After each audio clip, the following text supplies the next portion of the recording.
Bienvenue à votre émission Réservoir des Siloé, une émission qui vous fait découvrir les vérités cachées des Écritures. Parce que Samson ne peut plus cacher son secret parce qu'il a aimé Delilah.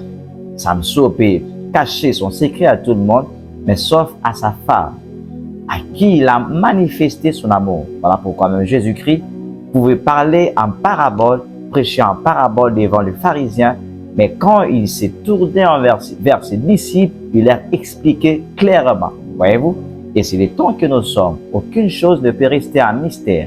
Alors pour aujourd'hui, nous allons parler sur la création. La création de la terre, la création de l'univers. Découvrons ensemble.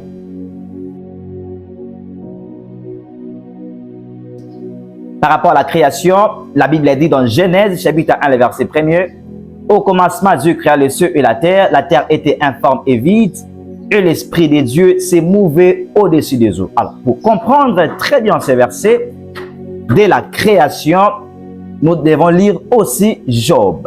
La Bible dit dans Job, chapitre 26, le verset 7, « Il étend le septentrion sur le vide, il suspend la terre sur les néants. » Alors, par rapport à ce verset, nous comprenons que lorsque Dieu crée la terre, Dieu a suspendu la terre sur le néant, sur le vide. Vous voyez?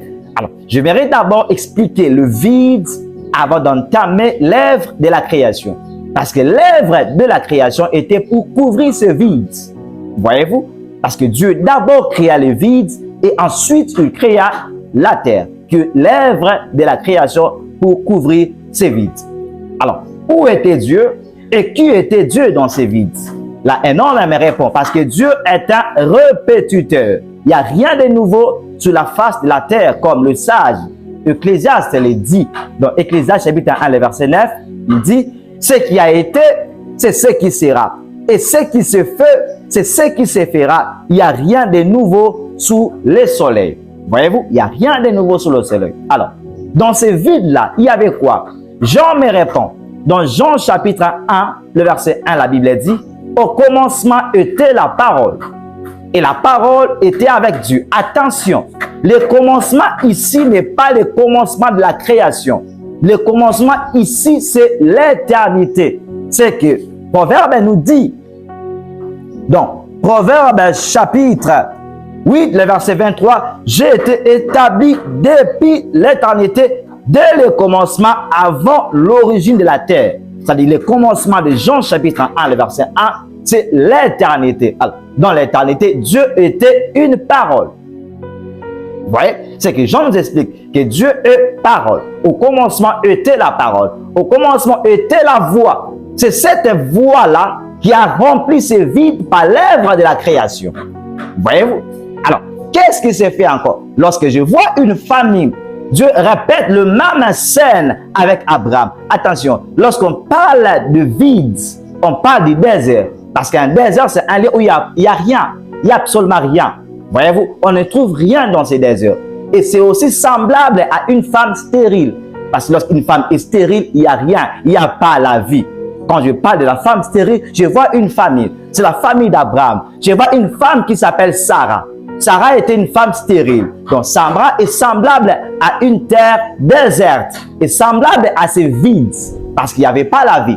N'oubliez pas, la Bible dit que celui qui a le fils a la vie. Parce que Sarah manquait le fils. Sarah était une vide. Voyez-vous? Alors, lorsque Dieu vint pour visiter Sarah, attention, Dieu n'entrait pas dans la tente d'Abraham.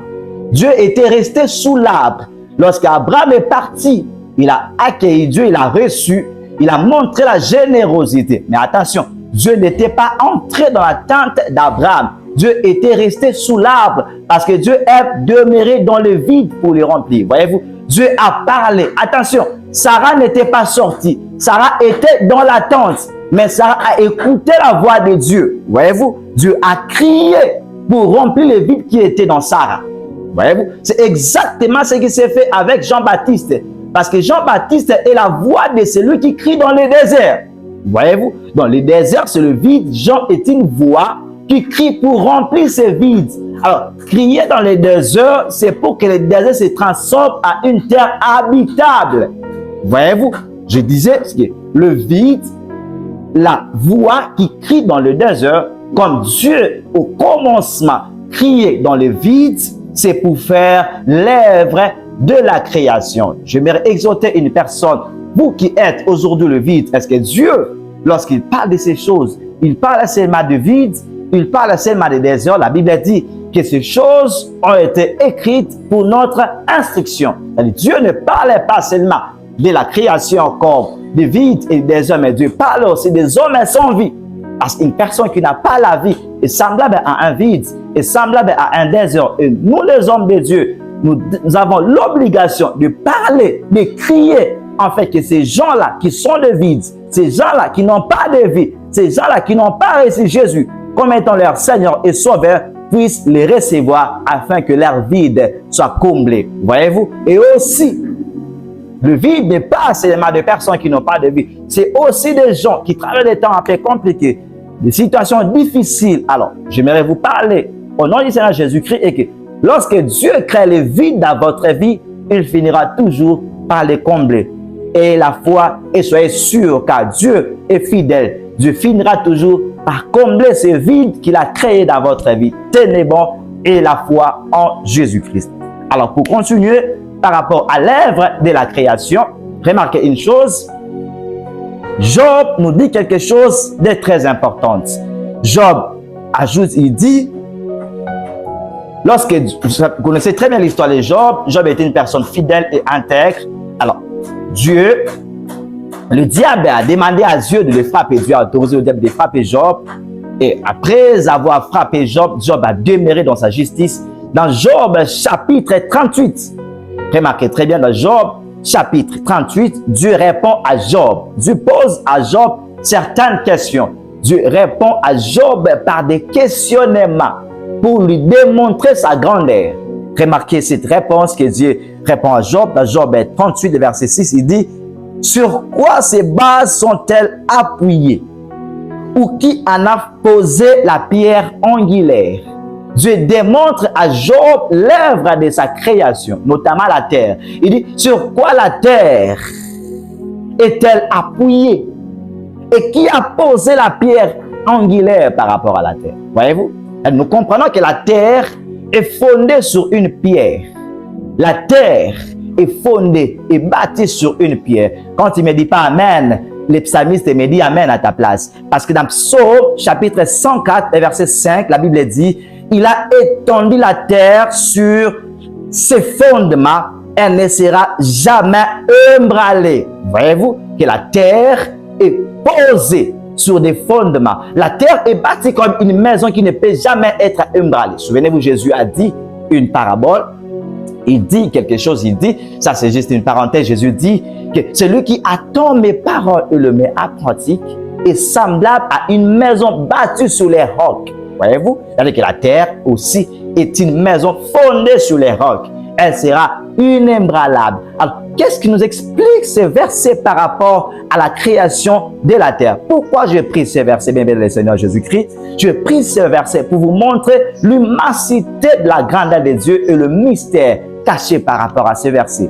Parce que Dieu explique la même chose par rapport à la création de la terre. Remarquez, la Bible dit, la terre était informe et vide.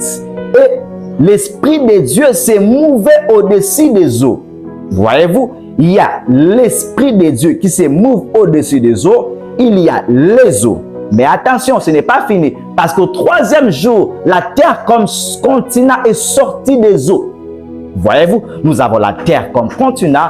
Nous avons les eaux qui couvrent cette terre. Et nous avons l'Esprit de Dieu qui mouve au-dessus de ces eaux. Waouh, quelle bonne nouvelle. Je prends un prophète.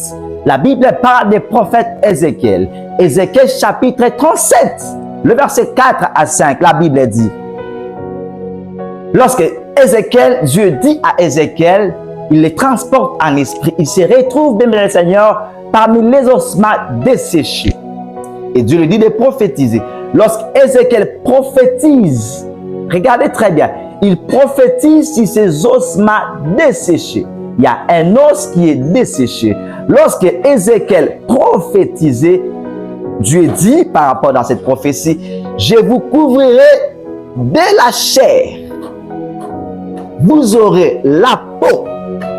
Voyez-vous, un osma desséché qui doit être d'abord couvert de la chair et puis la peau. Et ensuite, attention, lorsque ces ossements desséchés ont été couverts de la chair et de la peau, attention, il n'y avait pas encore la vie en eux. Alors, pour qu'il y ait la vie dans ces os, il a fallu que Ézéchiel prophétise encore pour que l'Esprit vienne habiter sur cette personne, sur ces os qui étaient revêtus de la chair. Je comprends très bien, c'est exactement ce qui s'est fait dans Genèse. Remarquez très bien. L'os qui doit être couvert de la chair et de la peau, l'os qui est comme le fondement. Je vous ai dit, Dieu a d'abord posé les fondements.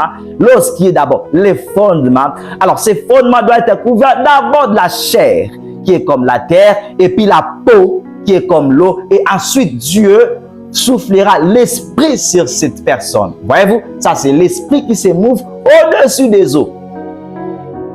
Tu ne me dis pas amen. Je prends encore un autre exemple. Dans Lévitique chapitre 8, pour revêtir le souverain sacrificateur Aaron. Remarquez, nous avons le souverain sacrificateur Aaron qui doit être revêtu d'abord de la tunique et puis de la robe. Et ensuite, Moïse répandra l'huile d'onction sur lui.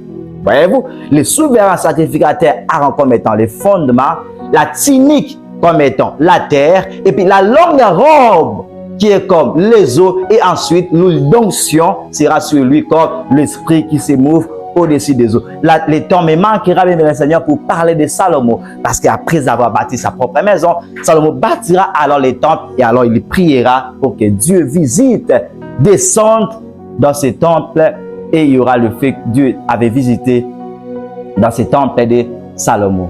Que Dieu vous bénisse, bien le Seigneur. Vous êtes nombreux de nous suivre. Laissez-moi en commentaire une autre question biblique qui voulait que nous puissions élucider et parler. Ça, c'est la première partie. La deuxième partie vient bientôt pour parler des 7 jours de la création, en commençant par la lumière. Que Dieu vous bénisse.